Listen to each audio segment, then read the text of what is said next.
तीसरी एप्लीकेशन है electric field intensity due to a thin infinite plane sheet of charge. अब हम क्या कर रहे हैं, इलेक्ट्रिक फील्ड इंटेंसिटी निकालेंगे। गॉस थ्योरम की तीसरी और आखिरी एप्लीकेशन है। इलेक्ट्रिक फील्ड इंटेंसिटी निकालेंगे किसी thin infinite plane sheet of charge की वजह से। ये कोई मेरे पास एक प्लेन शीट थी चार्ज की, ठीक है, और पतली थी ये। इसकी वजह से मुझे क्या करना है, इलेक्ट्रिक फील्ड निकालना है किसी पॉइंट पी पे। यह पॉइंट पी, यहाँ कहीं पॉइंट पी है, ठीक है। अभी सिर्फ और सिर्फ आपको शीट दिखाई देगी, ऐसे सोचिए, और कुछ नहीं दिख रहा, ठीक है। यहाँ कहीं पॉइंट पी पे मुझे निकालना था। मैं आपको बता के आया हूँ कि अगर गॉस थ्योरम के हिसाब से आपको कुछ भी चीज़ निकालनी है तो आपको क्या करना पड़ेगा, एक गॉसियन सरफेस ड्रॉ करना पड़ेगा, और जिस पॉइंट पे भी इलेक्ट्रिक फ्लक्स निकालनी है, इलेक्ट्रिक फील्ड निकालनी है, आप उसको गॉसियन सरफेस पे ले लीजिए। तो मैंने क्या करा, इस शीट, ये शीट ऐसे रखी है, इस तरीके से शीट। तो मैंने इस शीट के लिए क्या कर दिया, इस शीट के लिए एक गॉसियन सरफेस बना लिया। गॉसियन सरफेस क्या है, कोई भी इमेजिनरी सरफेस है।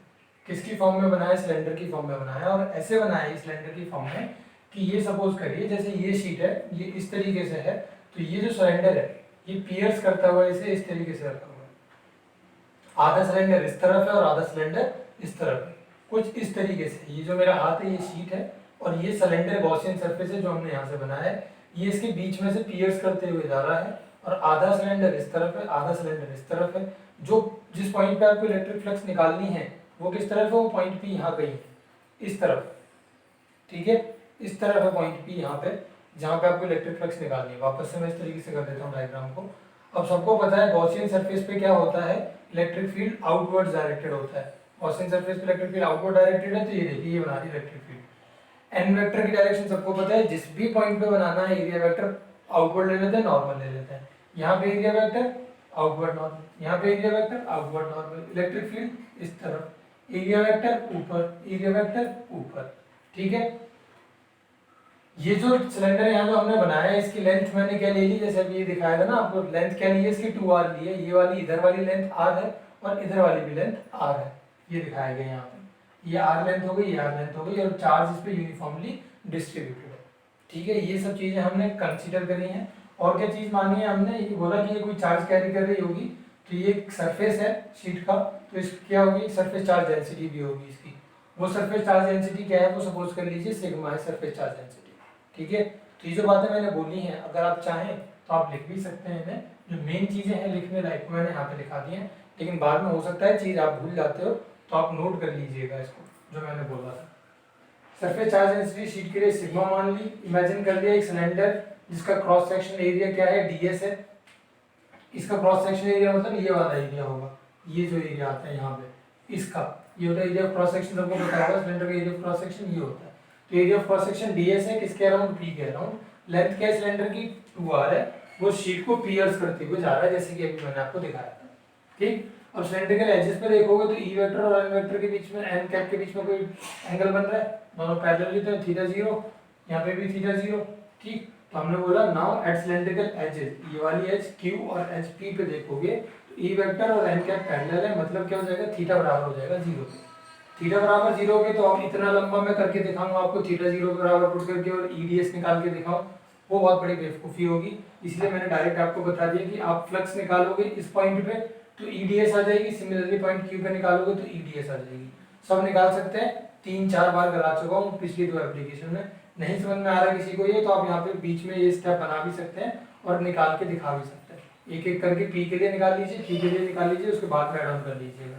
अगर किसी को कोई दिक्कत है कि ईडीएस कहाँ से आया, तो एक स्टेप करना पड़ेगा, cos थीटा को 0 डालना पड़ेगा, E cap E vector dot N cap का प्रोडक्ट 1 पुट करना पड़ेगा, ऑटोमेटिकली ईडीएस खुद ही आ जाना है, ठीक है।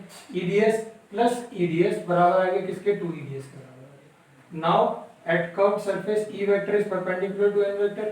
कर्व्ड सरफेस पे देख लो, यहाँ पे आ जाओ, ई वेक्टर की डायरेक्शन ये रही, एन कैप की डायरेक्शन ये रही, दोनों के बीच में एंगल 90 डिग्री, एंगल 90 होता है cos 90, cos 90 0।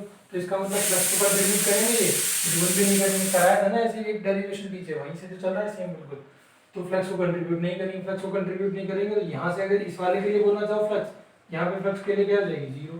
Total electric flux क्या हो जाएगी, दिस प्लस दिस। तो टोटल इलेक्ट्रिक फ्लक्स कितनी आ गई मेरे पास में, therefore total electric flux is equals to 2 EDS, ठीक। हमने क्या बोला था कि शीट की सरफेस चार्ज डेंसिटी कितनी मानी थी, सिग्मा मानी थी। और सरफेस चार्ज डेंसिटी होता क्या है, चार्ज अपॉन एरिया। एरिया कितना है ds, चार्ज कितना है q, तो Q अपॉन डी एस हो गया। यहाँ से बोल सकता हूँ Q किसके बराबर हो जाएगा, सिग्मा डी किसके बराबर हो जाएगा, तो Q बराबर हो गया सिग्मा डी एस।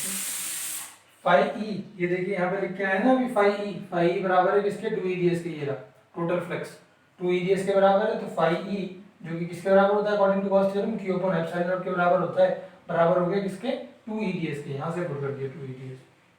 Q क्या है, सिग्मा ds, तो Q की जगह पे सिग्मा ds पुट कर दिया। ds से ds क्या कर दोगे, आप कैंसिल आउट कर दोगे, कैंसिल आउट करोगे तो उसके बाद में आगे बना सकते हो, आसानी से नोट कर सकते हो। पहले फटाफट से इसे नोट कर लो, एक बार स्क्रीनशॉट ले लो, फिर मैं आगे का बताता हूँ। देख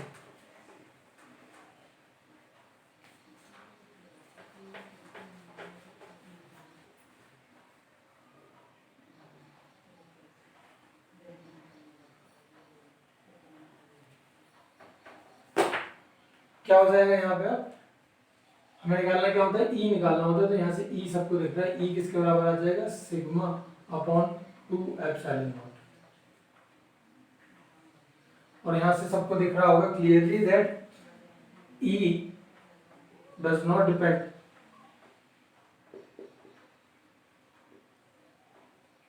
on R. Electric field R पर डिपेंड नहीं कर रहा। आर क्या है, does not depend on R, that is the distance of point P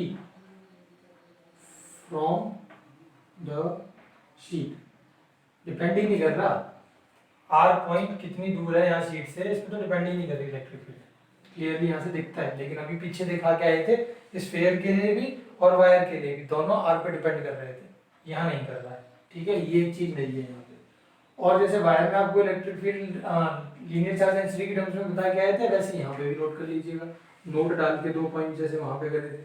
पहला पॉइंट क्या, वही इफ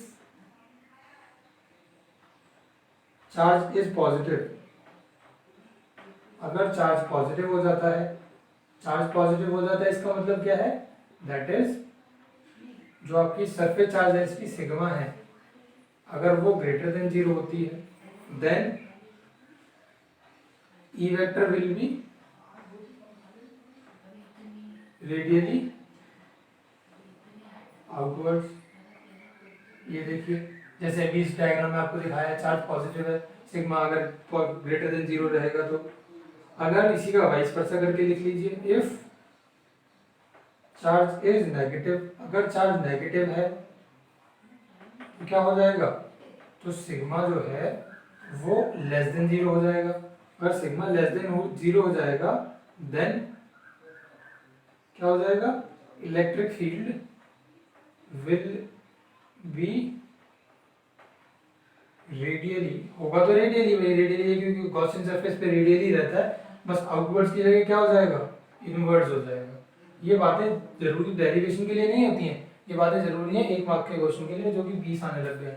सबसे बड़ा पहाड़ जो है वही है आपके लिए चढ़ के जाना, तो यहाँ पे बी ऐड कर लीजिएगा।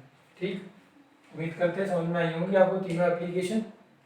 आगे ये पार्ट खत्म हो गया चैप्टर का, कैपेसिटेंस से स्टार्ट करेंगे जब भी नेक्स्ट वीडियो आएगी आपकी। सारी वीडियो समझ में आई हो, बहुत अच्छी बात है। नहीं समझ में आया कुछ तो कमेंट, समझ में आ गया सब कुछ तो लाइक शेयर, चैनल को सब्सक्राइब कर लीजिएगा किसी ने नहीं करा अभी तक। कोई भी प्रॉब्लम रही हो कमेंट जरूर करिएगा, जिससे नेक्स्ट वीडियोज़ में रिजॉल्व कर सकें। मिलेंगे कैपेसिटेंस के साथ।